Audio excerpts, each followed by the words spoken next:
Major support for Out to Lunch is provided by the law firm of Jones Walker, established in 1937 with over 375 attorneys and offices throughout the U.S., providing a comprehensive range of services to a local, national, and international client base. JonesWalker.com. And by Business First Bank, with locations throughout the state, including 11 offices in the Baton Rouge area, providing personal and commercial banking, treasury management, and wealth solution services to help clients succeed. Business First Bank, banking with greater momentum.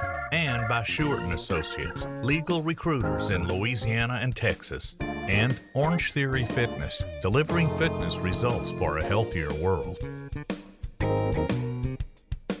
From Mansurs on the Boulevard in Baton Rouge, we're out to lunch with editor of the Baton Rouge Business Report, Stephanie Regal. It's business Baton Rouge style. Hi, I'm Stephanie Regal. Welcome to Out to Lunch. Making it in today's business environment isn't about hanging out a shingle and selling lots of widgets. It's about constantly reinventing yourself, creating your own unique brand, and in some cases, branding yourself as an expert in helping others create their own brand.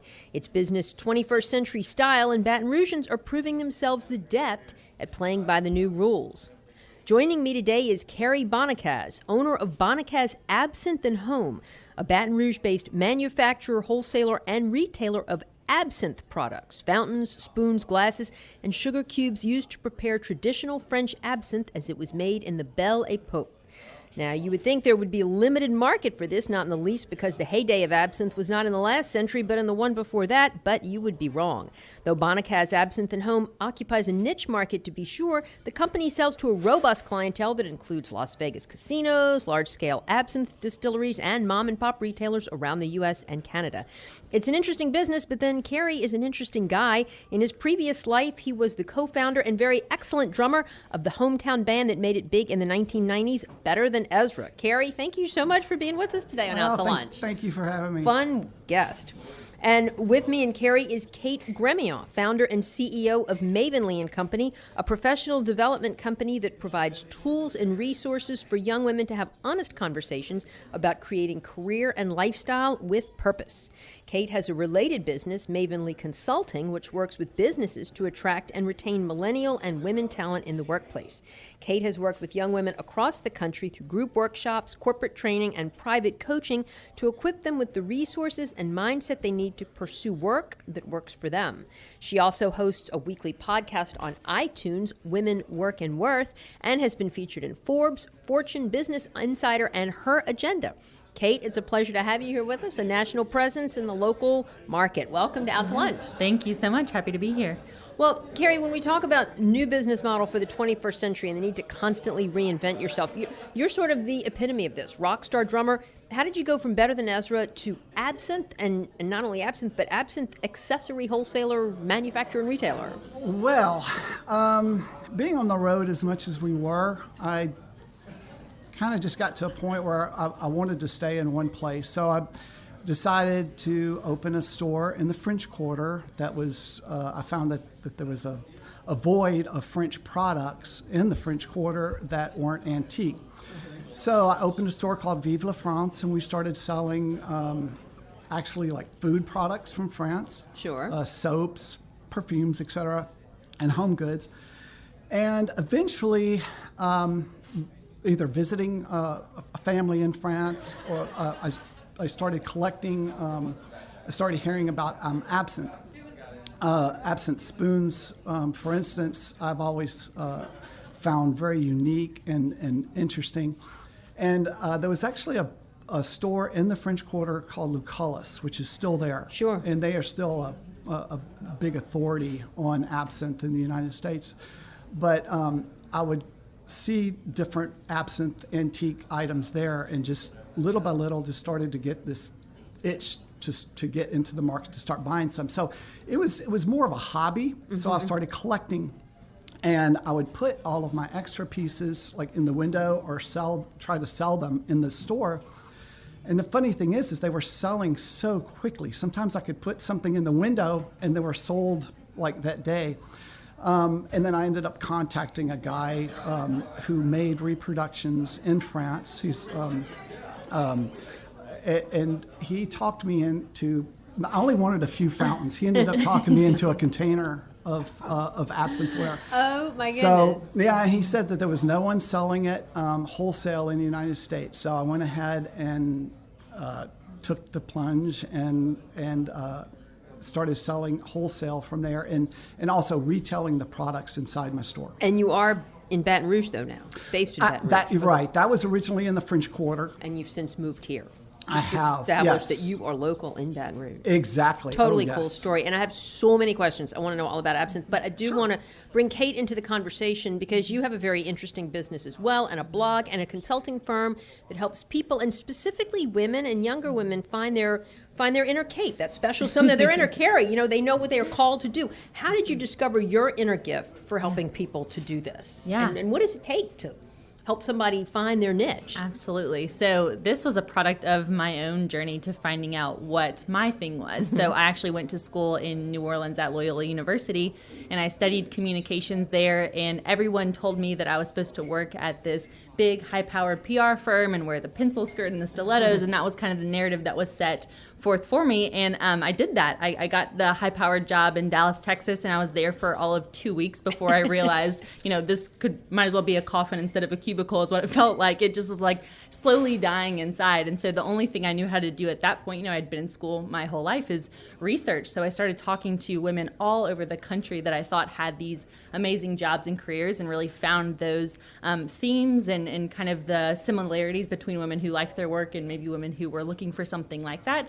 And then I just started writing about it. And so a blog turned into a podcast, and a podcast turned into a consulting firm, all because I just did the research of what actually makes people happy at work, what makes them tick. And I found that women were just so responsive and kind of looking for that direction in their careers, because there are so many things vying for your attention, especially when you're transitioning from college to the workplace. So how do we find our thing? And so really it was trial and error and research for my own happiness in my own workplace that, kind of transpired into a career. So interesting. And those years are so hard. I mean, I think the early to mid-20s have got to be the toughest. Absolutely. I mean, really, people don't realize that. That's so true. But so no training to be a consultant, actually. Self-trained. Right, exactly. And I actually co-founded a company with someone who is an organizational psychologist for that exact reason. I'm here doing it, kind of boots on the ground, figuring out, I don't like this and I do like this. And so here's just kind of my personal perspective. Once I started consulting, I said, I'm going to need someone to come in who kind of knows the theory and academic-based research behind all of this. And so my co-founder, Talia Delgiu, she actually used to consult with Zappos and Disney on workplace culture. And so she's much more the expert than I am. I'm lucky to get to be the face, but she's definitely the woman behind the scenes making everything move and keeping the trains on schedule. And sure. how many followers, for instance, do you have for your blog and your YouTube? And yeah, absolutely. So our podcast is definitely our most popular way that we communicate with our audience. So we have 120,000 women worldwide that listen to our podcast. That's fantastic. And we're just very grateful nice. to the iTunes podcast community. They have made that very, very exciting and possible for us. That's great. Okay, so that's your market. Karry, tell me about the market for the absinthe products. And absinthe, it wasn't even legal for most of the 20th century. It had been outlawed many, many decades ago, and then recently became legal again? It was banned in the United States in 1912, and 2007 it became legal again. So it was 95 years.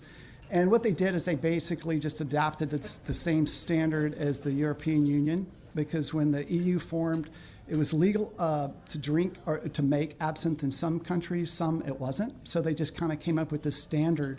And the United States ended up finding that, that there's really nothing wrong with it. Why had it been banned? Why was it different than gin or any other sort of whiskey? It kind of just got a bad rap, really. There was really nothing wrong with it. It's prepared the same way as most other alcohols. It's distilled. Some of the herbs are a little different. But it had gotten so popular. There was a plant that decimated the wine industry in France. And absinthe was taking over the market. In fact, there was more absinthe sold at the turn of the last century in France than wine. Wow. Yes. So a way of getting back the powerful wine lobbyists to put in the ear of... so it's not like a drug. I mean, you don't really get high from it. No, you just get a buzz. The neat thing about absinthe is, yes, it's an alcohol, so it's a depressant, but the herbs are stimulants. So a lot of times when people drink it, they kind of feel like a sense of awareness and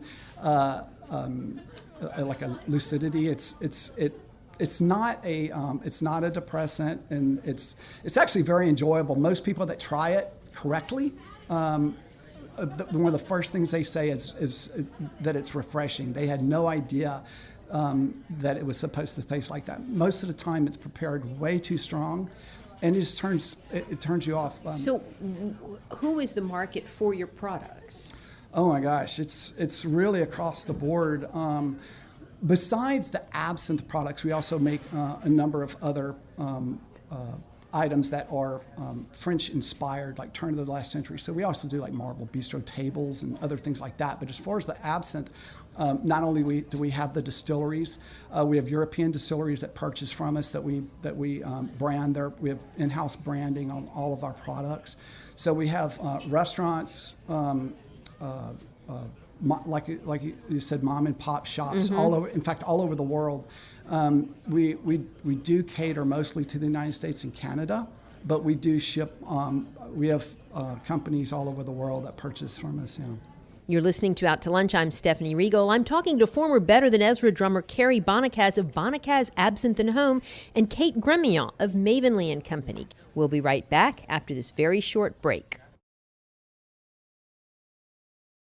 You're listening to Out to Lunch. I'm Stephanie Riegel. I'm talking to former Better Than Ezra drummer Cary Bonnecaze of Bonnecaze Absinthe and Home and Kate Gremillion of Mavenly Company. Kate, with respect to your business, has the Me Too movement affected, interest in your blogs and podcasts and just in what you teach people to do in general? Oh, 100%. I think, we're really fortunate to be starting a women-focused business, 2 years kind of ahead of the curve of when people are really starting to have these conversations. We originally, when we started Mavenly Consulting, going into these businesses, you would hear crickets when we were talking about the importance of, focusing on women in the workplace and how women experience work differently from men. It was just something that was so misunderstood. And frankly, if you didn't have women on your leadership team, it wasn't a conversation at all. And it's totally different now. We're being approached by companies that say, oh, we're realizing this is an issue and we desperately need you to come in and have these conversations with us. So, we're so fortunate to be having this moment in time while our business is focusing on a similar problem that we identified, 4 years ago, but is now, so much of the conversation in the media and in the public about how are women experiencing work differently and how can we make it a conversation about, just equitable experiences in the workplace. Do you have employees? Yes. Women, how many? So I have 8 employees total. So Wow. Some of those are contract employees and some of them are full-time. My co-founder and I started out and then realized,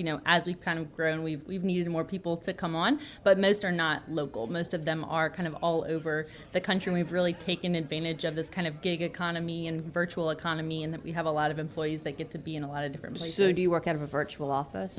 Yeah. So we're actually fortunately one of our clients is WeWork, and so we can work out of their offices kind of anywhere in the country. But we'll be in coffee shops. Magpie on Perkins Road is one of my favorite quote unquote offices. That's a happening office spot. Exactly. Cary, what about you? Your products come from all over the world, mostly Europe, France? Well, we actually manufacture our products in make Asia, everything. Okay. and some in Europe, and so everything is housed here and Wow. shipped out of Baton Rouge. And do you design them, like modeled after antiques? They're basically Yes. reproductions that you're making in China. Yes, there are some things that we reproduce, but many of them and most of them are exact reproductions because that's the whole kicker. Right. Yes, we actually on the retail side we also sell antiques, antique absinthe ware. Okay. But we want everything to on the manufacturing side to be as close as possible to. Sure. Yes. And In fact, you we have actually Baton Rouge. designed them, or the products, the spoons, and everything? As reproductions of the originals. Yeah, I will go and find something that I want to make. When it comes to some of our other items, we will go through and maybe change the wording and text so that it's not. We don't want something to be construed as being an antique. We want it to be a reproduction. So at the everything is stamped Bonnecaze, but also a lot of things we have Baton Rouge. print stamped on the bottom as well. interesting. Yeah. Well, I want to switch gears for a moment, y'all. This is a part of the show we call Another Great Idea. So maybe you've got a friend who always has a great idea for you. They tell you about a job to apply for, or a guy you should have a cup of coffee with, or a great investment opportunity. And maybe you take this advice and it turns out well. Maybe you ignore the advice and wish you hadn't, or maybe you're glad you took it. Can you think of a situation like this? Did you take the advice or not? And how did it turn out for you?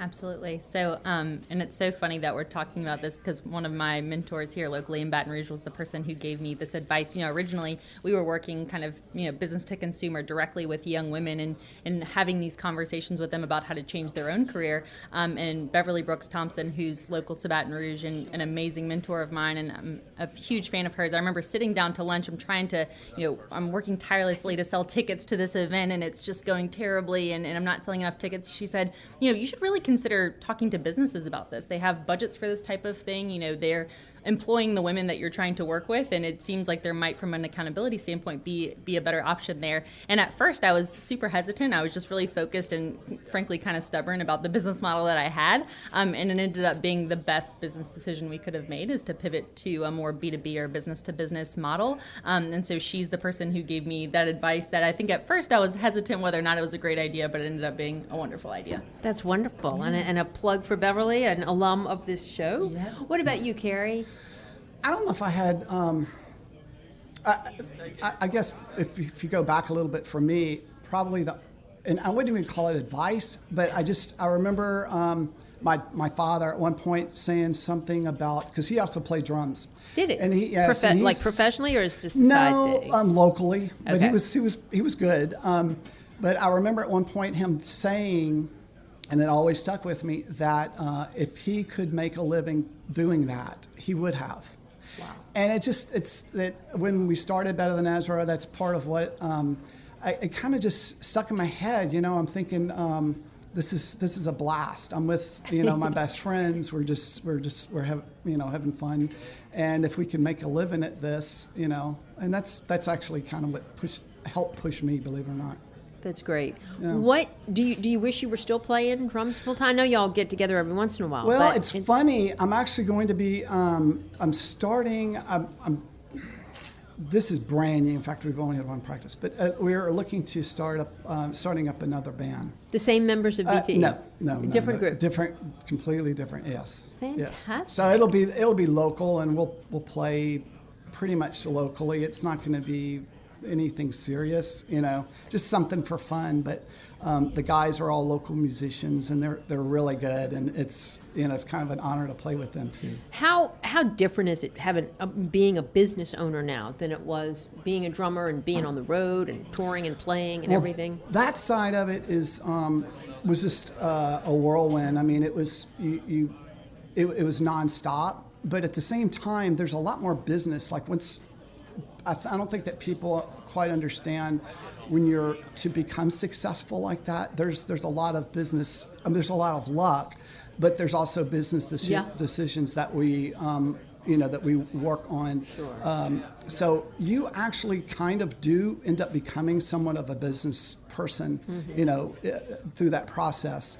Leaving that and starting, everything now is on my shoulders, which I love, and so it's kind of a nonstop process.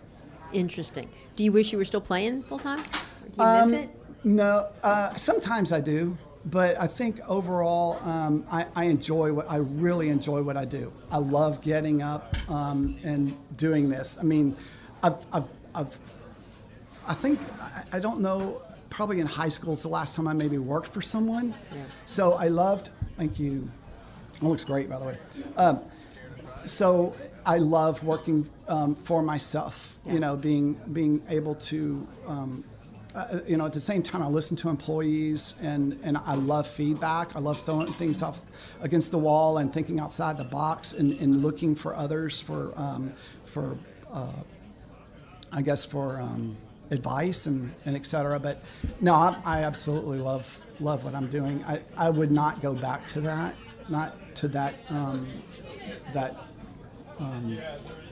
hectic pace, yeah, the lifestyle. That pace, I guess, yes. Working for yourself is wonderful, and I loved it. What kind of advice Kate, do you give, your clients who want to strike out on their own? Because it's so daunting. Yeah, absolutely. It's so hard. I mean, and where do you Yeah. start? And that always priming the pump, always having to be looking for that next gig. Right, absolutely. And I think that, it's probably the unpopular advice in kind of the heyday of, it seems like entrepreneur has become this very sexy or buzzword, type of thing where, we get to have a startup and there's all these shows about it and we can go on Shark Tank. And, I'm kind of the Debbie Downer when it comes to talking about entrepreneurship because I think, I appreciate honest conversations. Our podcast is all about honest conversations with women about work and life. And, honestly, it's really hard to run your own business. It's really difficult. And so I'm maybe a little too honest about how difficult it is because I think I was not prepared for that. I kind of saw the glitz and glamour of entrepreneurship and working for yourself and kind of went for it. And there's so many things I had no idea,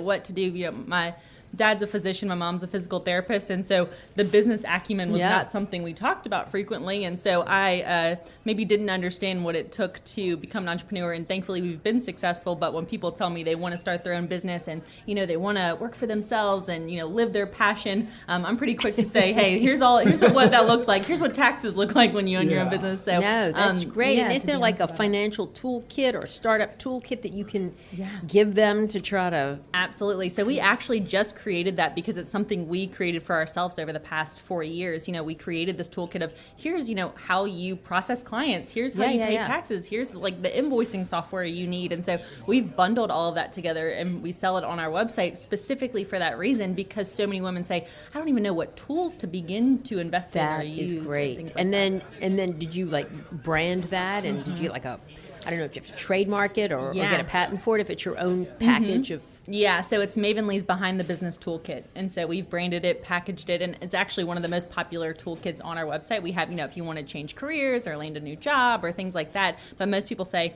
I have no idea how to run a business. And we didn't either. So it's all the things, here's what we use to run our business, which I think a lot of women are so thankful for because just the time to figure out what you need to use is so much time and research and labor going into that as well. And I'm sure That's you can awesome. attest to that. I wish you'd been around when I was my own communication consulting firm. Who are your competitors, both of y'all? Who else is out there doing what you do? Yeah, so there's a couple of competitors online that don't do, we all do kind of a variation of the same thing. So they're all women empowerment or women in work platforms. So there's Levo League, which is funded by Sheryl Sandberg, which is based in New York. Big time. Yeah, and so we're definitely, in terms of the small fish, we're probably the only person in the space that's bootstrapped and self-funded. And so everyone else has received some type of funding. And so, they're expanding. Maybe they'll have a workshop in every major city, once a month. And that's by no means what we're doing. And so it's a different business model, but I think women, when they have options for help with their career or their business, it's sometimes a struggle for us to sell ourselves, but ultimately you're getting that personal one-on-one attention from us as opposed to a startup that's started by Sheryl Sandberg or backed by Sheryl Sandberg. They have lots of resources, but you're receiving something that's pre-packaged. It's not going to be custom for you. So you just kind of have to find your specific And so your clients are from all over. I mean, all over. And you're no local competitors. No local competitors. And I think, we're really lucky that because of our podcast, we do have clients in Australia and Ireland and Japan. It's amazing to see, but yeah. That's great. over. Who else is selling absinthe products, Karry? Well, my old business partner, the guy that I bought the container from in France, was the first and only at the time maker of the reproduction pieces. So I ended up splitting, I guess in 2009, and making the products on my own. So there are currently two. Okay. So, in the whole world. Yes, he handles Europe. And we handle the United States, and the U.S. actually is the number one market, believe it or not, over Europe, where absinthe was wildly popular. And how big is the absinthe market now? I mean, is it in all bars and restaurants and supermarkets? It's you can find absinthe in pretty much any liquor store. Larger liquor stores will have a better variety. And I do have to say that if any of the listeners are going out looking for absinthe, typically a French or a Swiss absinthe is the way to go. The U.S. also makes some great absinthe, but there are some that are not absinthe and actually are made with like food coloring and oils. Yeah, particularly from the like the Czech Republic. A lot of people I hear, especially when we had the the museum. I had an absinthe museum in the French Quarter, and people would come in and ask, tell me about their absinthe experience. And I'm like, no. I mean, I honestly, I wouldn't say anything because I thought it'd be rude to kind of, put a downer on their story. But most people first try absinthe in Europe, in the Czech Republic. Which is not, it's. Have you considered doing a podcast? Speaking of podcasts, or I mean, no, but she's amazing. I mean, I love hearing you talk because you're so knowledgeable. Well, Kate, does your business cross over to men? I mean, do you have any male clients? Absolutely. So we not only have a few, I would say probably 10% of our private clients are male. And that usually happens, they meet us and they say, I know you're really geared towards women, but I love what you all are doing and I would really love to work with you. And we're really, actually one of our clients, he's a 40-year-old retired veteran and he's trying to start a company. And so we're working with him on doing that in the transition. But we realize so much of this isn't gendered. It's just we find women have traditionally been more receptive to the specific content that we're talking about. But actually just last week we were talking to the Southern office of Red Bull, and they were talking about how we think we're really going to change things for women in the workplace by having a conversation with men and women. So if we could have men and women both in the same room to do this, and we were so just taken with how aware they were as an organization and as a company. And so a lot of our work we do with corporations, men and women are in the room because it's important to have that dialogue between men and women to make sure it is a workplace for everybody. Women know what the problems are in the workplace. It's us having a dialogue and coming to some kind of agreement together that's going to push us forward and move the needle. Well, Kate Gremillion and Cary Bonnecaze, I love your passion, your creativity, your ideas. You all are bringing so much to the market here in Baton Rouge and inspiring entrepreneurs throughout the area. You've been such fun guests. Thanks for joining me today on Out to Lunch. Thank you so much. Good luck with your having us. future endeavors. Thank you.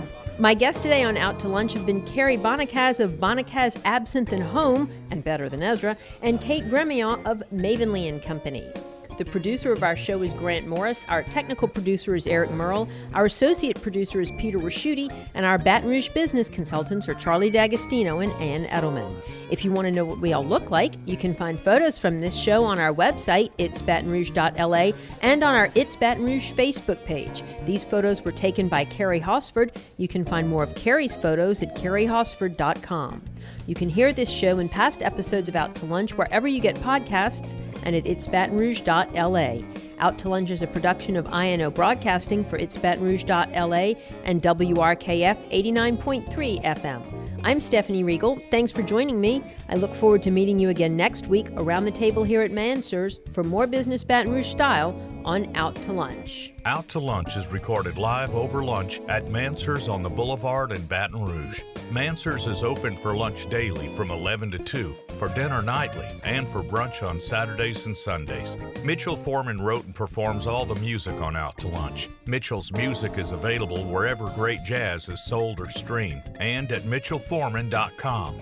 Major support for Out to Lunch is provided by the law firm of Jones Walker, established in 1937 with over 375 attorneys and offices throughout the U.S., providing a comprehensive range of services to a local, national, and international client base. JonesWalker.com. And by Business First Bank, with locations throughout the state, including 11 offices in the Baton Rouge area, providing personal and commercial banking, treasury management, and wealth solution services to help clients succeed. Business First Bank, banking with greater momentum. And by Shewart & Associates, legal recruiters in Louisiana and Texas. And by Orange Theory Fitness, delivering fitness results for a healthier world.